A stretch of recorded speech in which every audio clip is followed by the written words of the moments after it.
Hey, welcome back to After You've Read in Chapter 3. You know, I gave you all the things I wanted to talk about. And you're thinking, thank goodness.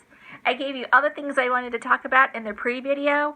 So in this post-video, we're just going to get right into your spelling. I'm going to go ahead and read your spelling list to you.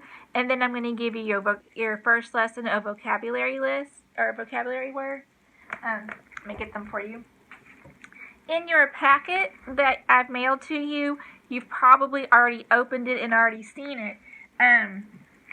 In addition to your homework, or to your work, you have your character list for chapters 3 and 4, and I also gave you Hebrews 11:1 written out.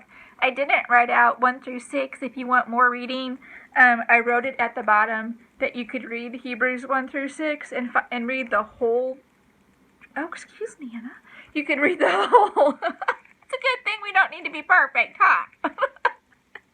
I gave you the so you can read the whole thing, but I gave you Hebrews 11:1, and it's now faith is the confidence in what we hope for and assurance about what we do not see. And remember, we talked about the difference between hope and wishing in earlier videos, and so I wanted to put that verse in there for you. And then later, I know you're reading all about knights and that kind of thing, and so I wanted to give you the definition of chivalry later in the book. They're going to talk about chivalry, and I wanted you to have the definition, and so you can move it around as you go through. You can move these around. You can use them as dividers. You can put them in the front, put them in the back, put them wherever you would like, okay? So those are going to be in also with your homework this week. I guess chapters, the character list is part of your work. I just threw that in there. And again, I punched this side of your spelling words so you can move them day to day as you go through your work, or as you may do all your spelling work in one day. I don't know, however you and Mama want to do it. So chapter 3 spelling words are the dais, the raised table, the alderman, which is the chief of the shire, that's Cedric. And the shire is the county. The trencher is the thing that they eat off of. The thane, I did not give you that definition earlier. The thane is,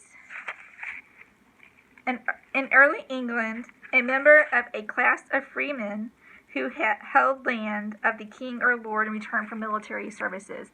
So, I might should have said this in the but in there, and see, now I'm getting chapters 3 and 4 confused in my head. In the introduction of the prior and the Knight Templar, he's just one, they call him. Anyway, the Knight Templar, one of them gives this huge, see, there's more I needed to say for, oh my word. Okay, anyway, we'll continue. So the Thane is Cedric. It's an archaic name, but that's who he is, okay? Curdle, we talked about what the curdle is, but that's your spelling word. Outlaws, you know what outlaws are, but that's one of your spelling words because I thought it'd be fun and be easy. Curfew, you'll recall that, I forget if it's Girth or Wamba who brings up the curfew call, and that sends Cedric into a whole nother meltdown. And then knaves. Knaves are servants. That's Wamba and Girth, okay? And then, so those are your spelling words. And again, I gave them to you in the blocks because I haven't heard if you like those yet or not. So I continued with the little blocks with the graph paper and these cards with the little squares. So we'll see. If you don't like those, you need to tell me. Otherwise, you might still be getting them. Because that's how I did your vocabulary list. Your vocabulary words also. This time.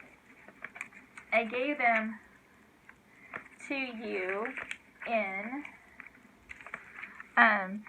we'll go ahead and read your vocabulary words, and then we'll get into your lesson.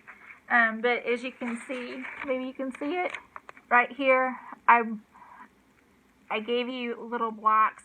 Each block, if Nana counted it out right, each block gets one letter, and so if you have 7 blocks, that word is just 7 letters long. And of course, you're going to have, I'm going to give them to you, but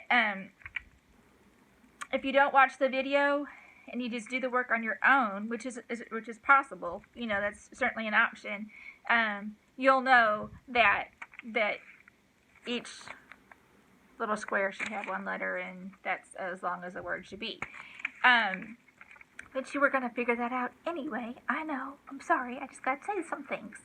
But you have your list, and it's pretty easy.